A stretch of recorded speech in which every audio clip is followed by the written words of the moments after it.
వందనాలు.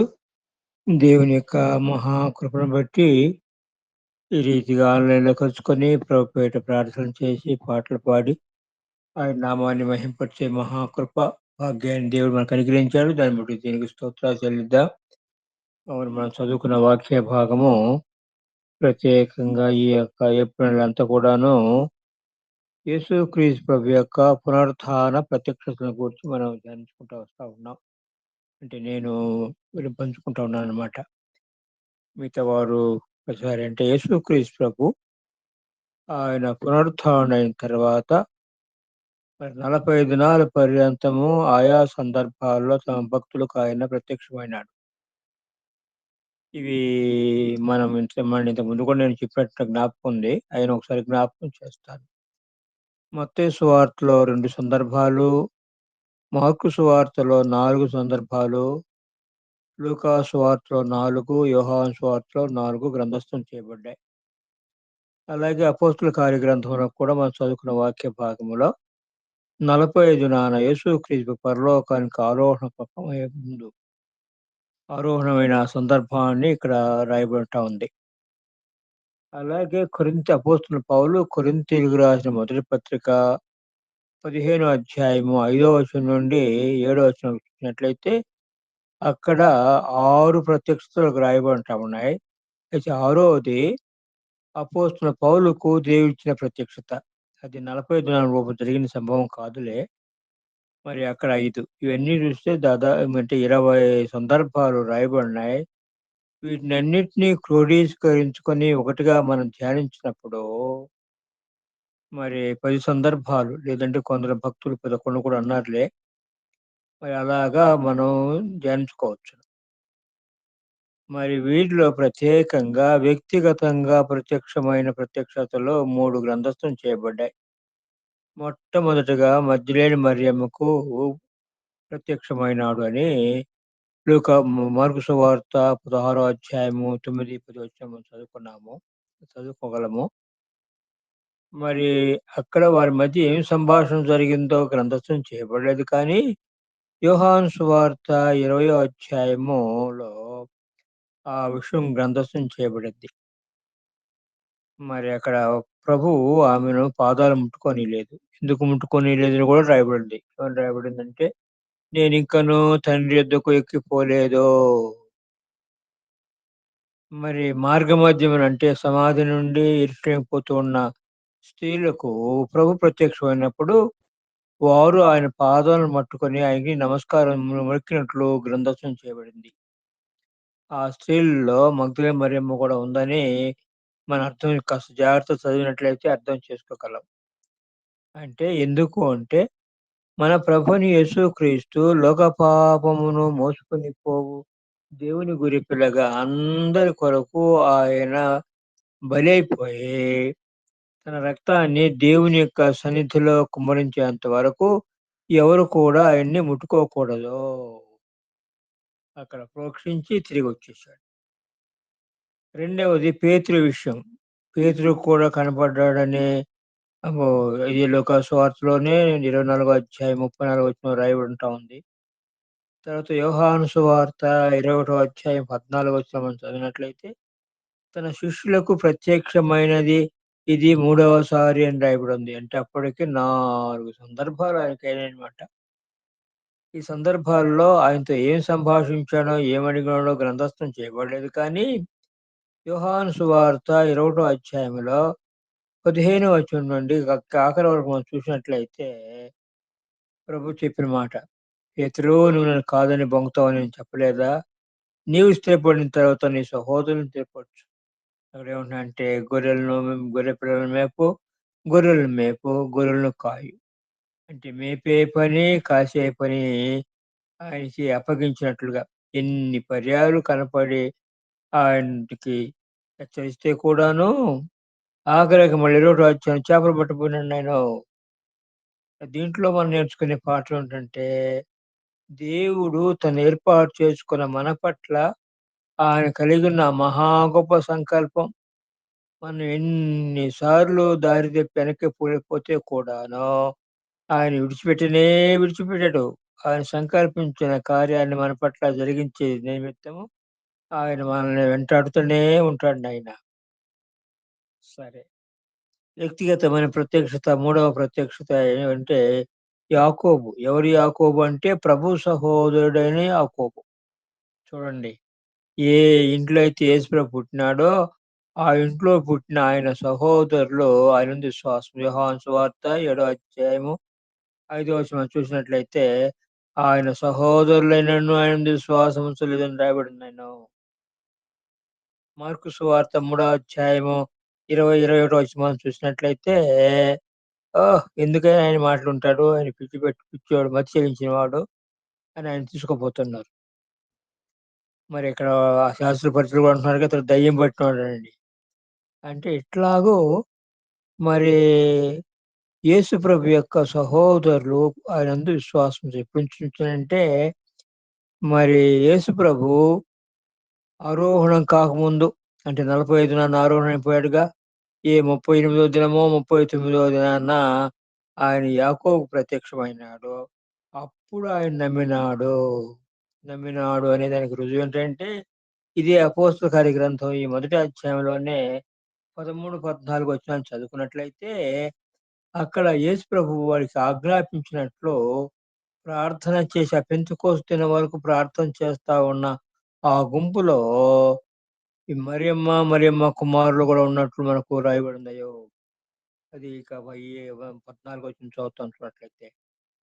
వీరందరును వీరితో కూడా కొందరు స్త్రీలను యేసు తల్లి అయిన మరియయు, ఆయన సహోదరులను ఏక మనసుతో ఎడతెగక ప్రార్థన చేయుచుండిరి.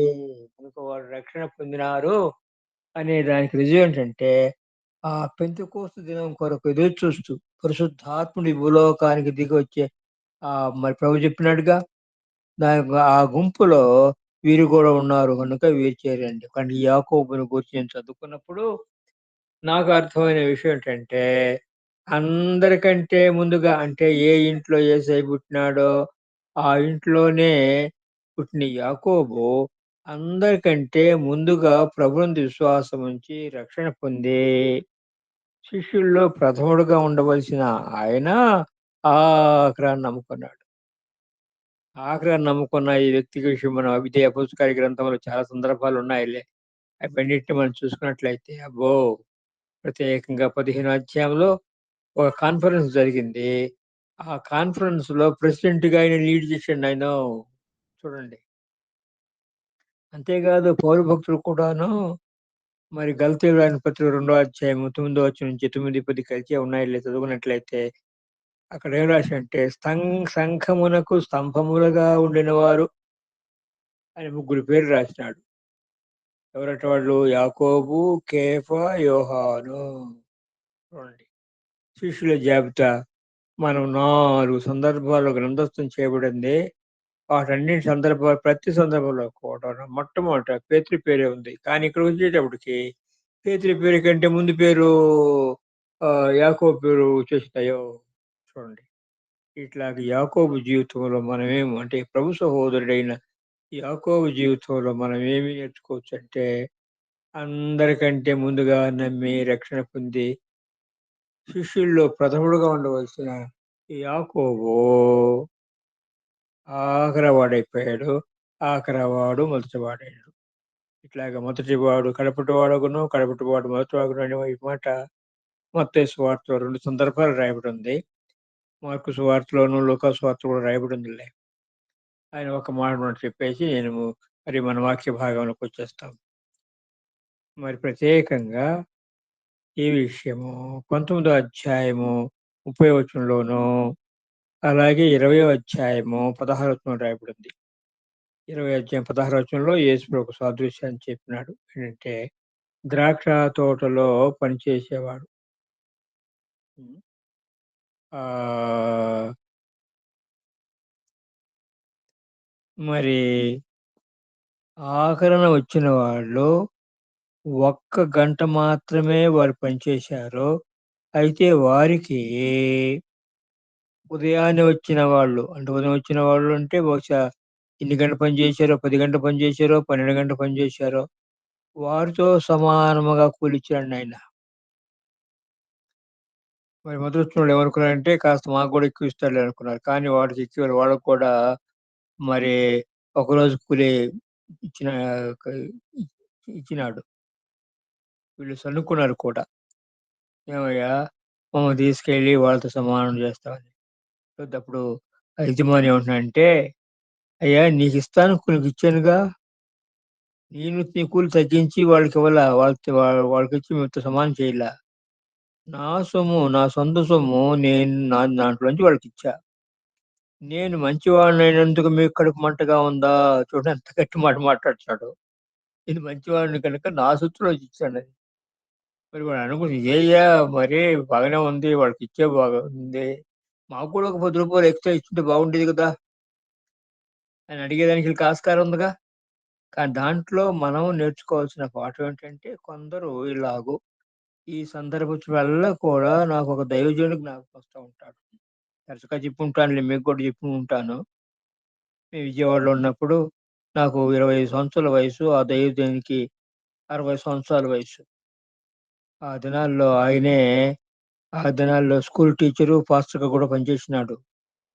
రిటైర్డ్ అయిన తర్వాత 60 సంవత్సరాల వయసులో వచ్చాడాయన సేవకు. ఆ మందిరంలో ఉన్నోళ్ళు ఏమనేవాళ్ళంటే ఆయన వాడి సూటిపోటి మాటలు బాగా తట్టుకోలేక ఇంటికెళ్ళిపోయాడు. ఇంటికెళ్ళిపోయి నాతోన్నాడు, "అయ్యా! నేను ఈ మాటలు తట్టుకోలేకపోతున్నాను" అనంటే, చూడండి అంత పెద్ద దైవజనుడికి నేను సలహా ఇచ్చా. పెద్ద ఒక ఏమంటారు దీన్ని? ఏనండి, "అయ్యగారు మరి నేను చెప్తాను చూడు, మూడో దినాన తిరిగొచ్చేస్తావయ్యో" అన్నా. "అలాగే వచ్చినాడులే. ఆ సంభవం చెప్పండి" చెప్పండి. ఆ దైవజనుడిని ఎంత ఘనంగా దేవుడు వాడుకున్నాడంటే 101 సంవత్సరాలు బ్రతికాడమ్మా. అంతేకాదు ఓహ్! ఎంతమందిని ఇన్ని ఆత్మల రక్షణలోకి తీసుకొచ్చాడంటే అన్ని ఆత్మల రక్షణలోకి తీసుకొచ్చాడు. అట్లాగు ఆఖరా దినాల్లో వచ్చిన వారు సమయం అనకుండా, అసమయం అనకుండా సువార్తలు మన పనిచేసి, కష్టం అనకుండా మరి ఇంకో మాట చెప్పంటే అన్నాహారాలు కూడా మానేసి అక్కడికి, ఇక్కడికి వెళ్లి సువార్త ప్రకటన చేసి అనేకుల్ని రక్షణలోకి తీసుకొచ్చిన దైవజనులు ఎంతో మందున్నారు నాయన. అందువలన ఆ యజమాని అంటే పొలం అంటే సమయమేమో గంటుంది. పంటేమో విస్తారంగా ఉంది. విస్తారంగా ఉంది గనుక వీళ్ళు జీతం మీద వాళ్ళ మనసు లేదు. కూలి మీద మనసు లేదు. కానీ పని పూర్తి చేయాలి. అయితే మొదట్లో వచ్చిన వాళ్ళు ఒకవేళ ఇట్లా ఎగతాళి చేస్తే కూడాను, వారు కూడా మనసు మార్చుకొని, వారు వీరు కలిసి అందరూ కలిసి పని పూర్తి చేశారు గనుక, ఆ యజమాని ఆ సంతోషంతో వారికి కూడా లేకుంటే ఇంకొన్ని వారికే మొదటగా వాడుకకు ముందు ఇచ్చి వారిని ఇలాగా కడపటి వారు మొదటి వారగుదురు అనే విషయాన్ని నేనక్కడ నేర్చుకున్నాను. సరే. ఆ విషయాన్ని ఒకవేళ సమయం ఉంటే ఒకసారి మాట్లాడుకుందాంలే.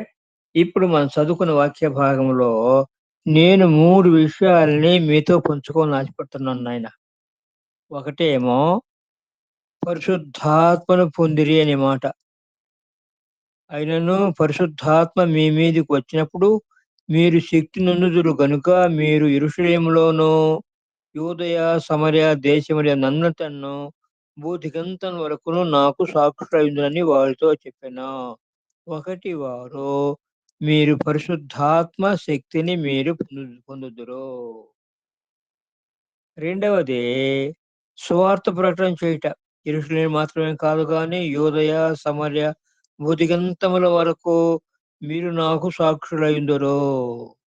ఆయన సువార్త ప్రకటన చేయుట. ఎప్పటి వరకట? ప్రభువు రాకడ పర్యంతము. ఆయన రాకడను కూడా ఈ 3 విషయాలని క్లుప్తంగా మీ యొక్క గమనానికి తీసుకొని రావాలని నేను ఆశపడతా ఉన్నాను.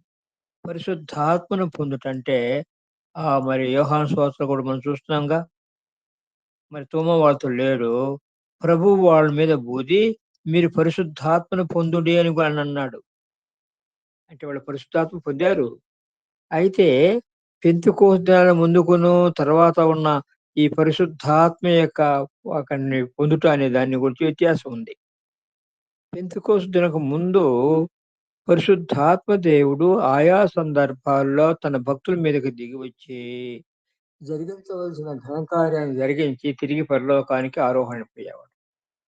కానీ ఇప్పుడు అలా కాదు. పెంతెకొస్తు మనలో అలా కాదాయన. ఏ దినమునైతే ప్రభునందు మనం విశ్వాసం ఉంచినామో, ఆ దినాన ఆయన మనలోకి ఆత్మరూపుకొచ్చి తన ఆత్మ చేత మనల్ని ముద్రించి, మనలో నిరంతరం ఉంటా ఉన్నాడాయన. దీనికి మంచి సాదృశ్యము ఎఫెసీయులకు రాసిన పత్రిక 1 అధ్యాయము 13 వచనం. మీరును సత్యవాక్యము అనగా మీ రక్షణ సువార్త విని, క్రీస్తునందు విశ్వాసముంచి, వాగ్దానం చేయబడిన ఆత్మ చేత ముద్రింపబడితిరి. ఇక్కడ 4 విషయాలున్నాయి నాయన. మీరును సత్యవాక్యము. సత్యవాక్యం అనగా రక్షణ సువార్త. రక్షణ సువార్త ఒక్క మాటలో చెప్పాలంటే, బాబూ నీవు చేసిన పాపాన్ని బట్టి నువ్వు నిరంతరం అగ్నిగంధకాలతో మండే గుండంలో కాలాలి. అయితే నీకు బదులుగా యేసే శిక్ష పొంది, నీకు శిక్ష లేకుండా చేసినాడు. మాకు మాత్రమే కాదు, లోకంలో ప్రజలందరి శిక్ష ఆయన భరించి, వాళ్ళకి శిక్ష లేకుండా చేశాడు. ఇది వ్యక్తిగతంగా నీ కొరకు కూడా సంబంధించిన వ్యక్తిగతంగా నువ్వు నమ్మినట్లయితే, నమ్మిన దినాన ఏం జరుగుతుందంటే, ఆయన నీలోకొచ్చి తన ఆత్మ చేత నిన్ను ముద్రిస్తాడు. అంటే ఏ దినమైతే మనము ప్రభువుని నమ్మినామో, ప్రభువుని మనం ఆహ్వానించామో, ఆ దినాన మనకొచ్చేసాడు. అయితే మరి పరిశుద్ధాత్మ పొందినామనే దానికి గుర్తులుగా భాషలు మాట్లాడారు గదా! అంటారేమో. మాట్లాడినారు కాదంటం లేదు. ఇప్పుడు గూడా మాట్లాడుతారు. మాట్లాడితే మాట్లాడనియండి కాదంటం లేదు. అయితే అవన్నీ కూడా నేనేమంటా అంటే బాహ్యమైన రుజువులు. బాహ్యమైన రుజువుల కంటే కూడాను దేవుని వాక్యమే మంచి రుజువు, కల్తీ లేని రుజువు.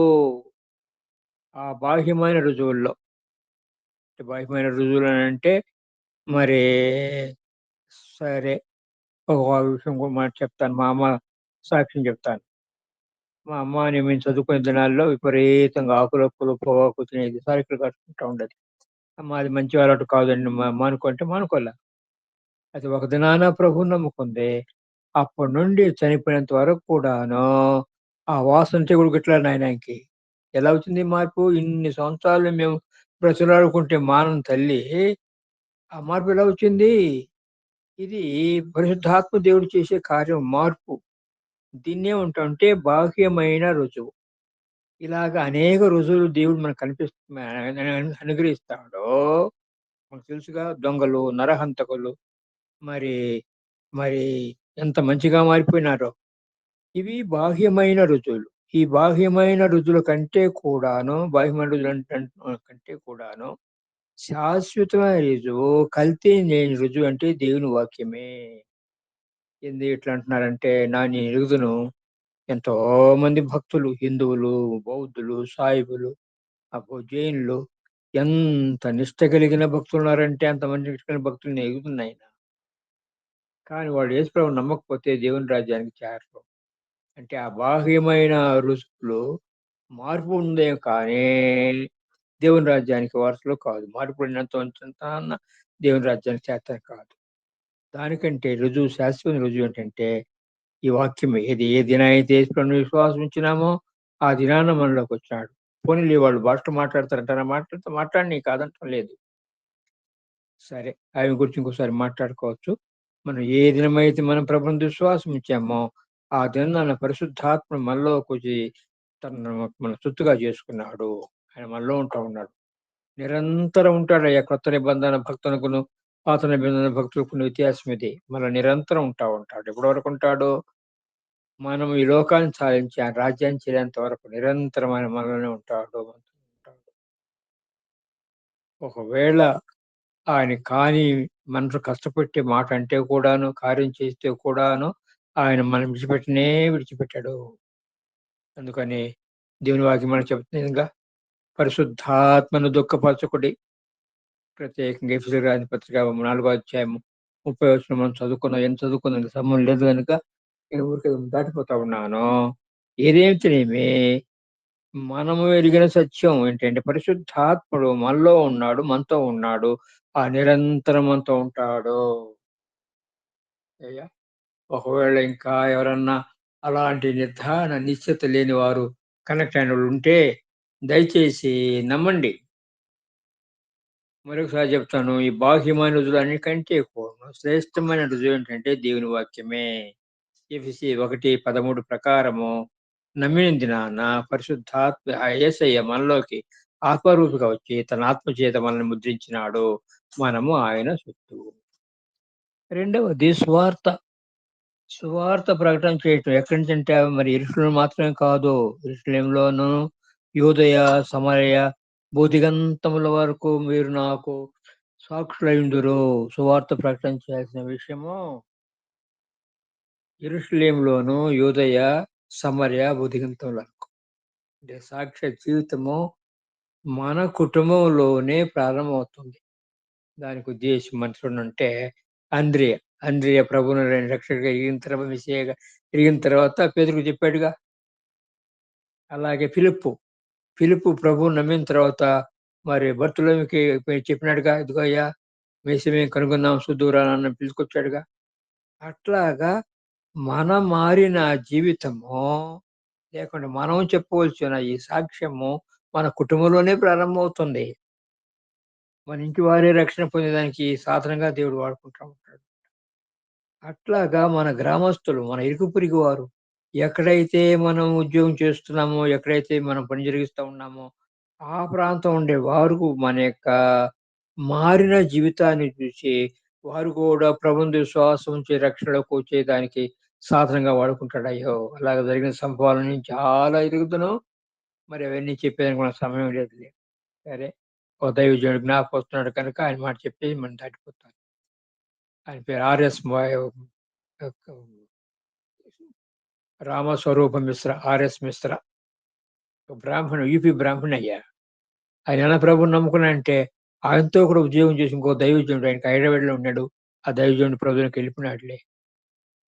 ఆయన జీవితాన్ని చూసి ఓహో! మరి బైబిల్‌లో ఇంత శ్రేష్టమైన విషయాలున్నాయని చెప్పి ఆయన బైబిల్ తెచ్చుకొని, కొనుక్కొని, చదువుకొని ప్రభువుని విశ్వాసం రక్షణ పొందాడయ్యా. ఆ దైవజనుడు మరి తమిళనాడులో అంటే మరి కేరళకును, తమిళనాడుకి బార్డర్‌లో మరి అక్కడ నివాసం ఉంటా ఉన్నాడు. ఆ దైవజనుడు చూడండి ప్రతి నెలకు కూడా ఈ ఖురాను దినాన సందర్భాల్లో కూడా ప్రతి నెల యూపీ ఉత్తరప్రదేశ్‌కెళ్ళి అక్కడ సువార్త ప్రకటిస్తున్న సొంత డబ్బులు ఖర్చు పెట్టుకొని సువార్త ప్రకటన చేస్తా ఉంటున్నాడయ్యా. చూడండి ఇట్లాగా మనము మన యొక్క మాట ద్వారా, మన మారిన జీవితం ద్వారా ప్రభువునందు విశ్వాసం రక్షణలోకి వస్తా ఉన్నారు. మూడవ విధానం ఏంటంటే చాలామంది భక్తులు సువార్త వలన యేసుక్రీస్తు ప్రభు యొక్క వాక్యము నిమిత్తము, ఆయన సాక్ష్య నిమిత్తము హతసాక్షులైనారయ్యో! సాక్షి అనే మాట ఒరిజినల్ పాటలో వాడబడిన పదం మార్టియర్. దాని అర్థం ఏంటంటే, ఇట్లాగా మన మారిన జీవితం ద్వారా సాక్ష్యము, మన నోటి ద్వారా సాక్ష్యము, కొందరు దైవజనులైతే హతసాక్షులయ్యారు. ఎక్కడైతే హతసాక్షులయ్యారో, ఆ ప్రాంతంలో అనేక మంది ప్రభువునందు విశ్వాసం రక్షణ పొందిన సందర్భాలు మనం ఎరుగుదుము. ఈ దినాల్లో కూడా ఎంతో గంభీరంగా సువార్త దండయాత్రలు జరుగుతా ఉన్నాయంటే మనం ఎరుగుం కదా! కారణం ఏంటి? ఇవన్నీ అంటే అనేకులు రక్షణ పొందాలని ప్రభు యొక్క ఉద్దేశ్యం. యేసయ్య లోకంలో జరిగే సంభవాలు మనం చూసినప్పుడు, యేసయ్య రాకడ చాలా సమీపంగా ఉందని మనకు బోధ చేయబడుతుంది కనుక, ఈ దినాల్లో అనేకులు ప్రభువుని విశ్వాసం ఉంచి రక్షణలోకి సాధనంగా వాడుకుంటున్నాడు ఆయన. ప్రత్యేకంగా ఈ సందర్భాల్లో ఈబీఎస్ కూడా జరుగుతా ఉంది కదా! ఇవన్నీ అంటే చిన్న వయసులోనే ప్రభువునందు విశ్వాసం ఉంచి రక్షణ పొందాలని దేవుని యొక్క మహా గొప్ప సంకల్పం. కాబట్టి మనము ప్రభువునందు విశ్వాసం ఉంచిన మనము ఈ దినాల్లో చేయాల్సిన రెండవ కార్యం ఏంటి అంటే, సమయం అనకుండా, అసమయం అనకుండా సువార్త ప్రకటన చేయవలసిన వారిగా ఉంటా ఉన్నాము. నిజం. ఏమి లేదు. నాకు తెలిసిన ఒక సహోదరుడున్నదిలే మా గ్రూప్‌లో ఉంటుంది ఆమె. టీచర్‌గా పనిచేస్తా ఉంది. ఇంటి దగ్గర నుంచి స్కూలుకి బస్సులో పోతా ఉంటే బైబిల్ చదువుకుంటా ఉంటదనమాట. దాన్ని చూసి కూడా ప్రభువునందు విశ్వాసం ఉంచి రక్షణ పొందేవాళ్ళ ఉన్నారయ్యా. సరే. మూడో విషయం మనం చెప్పేసుకొని మానేసుకున్నాం. మూడో విషయం అంటే ప్రభు యొక్క రాకడ. ప్రభువు రాకడ. ఇదిగో నేను త్వరగా వస్తా ఉన్నాను, త్వరగా వస్తా ఉన్నానని చెప్పాడు. ప్రత్యేకంగా ప్రకటన గ్రంథంలో మరి 22 అధ్యాయంలో చూసినట్లయితే 3 సార్లు చెప్పాడు. ఇదిగో నేను త్వరగా వస్తా ఉన్నానని. అపోస్తలుడైన యోహాను కూడా ప్రభువుని యేసు రమ్మంటా ఉన్నాడు. అంటే ఆ దినాల్లోనే ఇప్పుడు లోకంలో జరిగే సంభవాలు మనం చూసినప్పుడు ఇంతకుముందయితే దైవజనులు ఈరోజు రేపు అనేవాళ్ళు. ఇప్పుడైతే ఈ మాట్లాడే సందర్భంలో ఈ రాత్రికే రా ప్రభు రావచ్చని రేగదిగా లోకంలో జరిగే సంభవాలు కనపడతా ఉన్నాయో. ప్రభు వచ్చినప్పుడు ఆయన సంతోషంలో మనం పాల్గొంటాం. ప్రభువు రాకడప్పుడు ప్రభువుని విశ్వాసించిన మనము మరి యేసుక్రీస్తు ప్రభు ఏళ్ల పరిపాలనలో ఆయన రాజులకు రాజుగా, ప్రభువుకు ప్రభువుగా రాజ్య పరిపాలన చేయబోతా ఉన్నాడు. మనం రాజులుగా ఉండబోతా ఉన్నాం. మరి ఆయన రాజ్యంలో ప్రవేశించే ప్రవేశానికి ప్రవేశము సమృద్ధి అయిన ప్రవేశం మాట కూడా ఉందయ్యో. ప్రవేశం అంటే సిగ్గుపడుతూ ప్రవేశించేదనే విషయం. అంటే అర్థం ఏంటి? ఆయన చెప్పిన పనులు చేయలేదుగా, సిగ్గుపడాల్సొస్తుంది. ఆయన రాకడప్పుడు సిగ్గుపడకుండా ఉండాలంటే, మనకు అప్పగించబడిన పనిని మనము సంపూర్ణంగా నెరవేర్చాలి. మరి ఎందుకు ఈ సదుపాయాలిచ్చాడంటే, ప్రభువు యొక్క మహిమలో మనం ఎదిగి వర్ధిల్లాలి.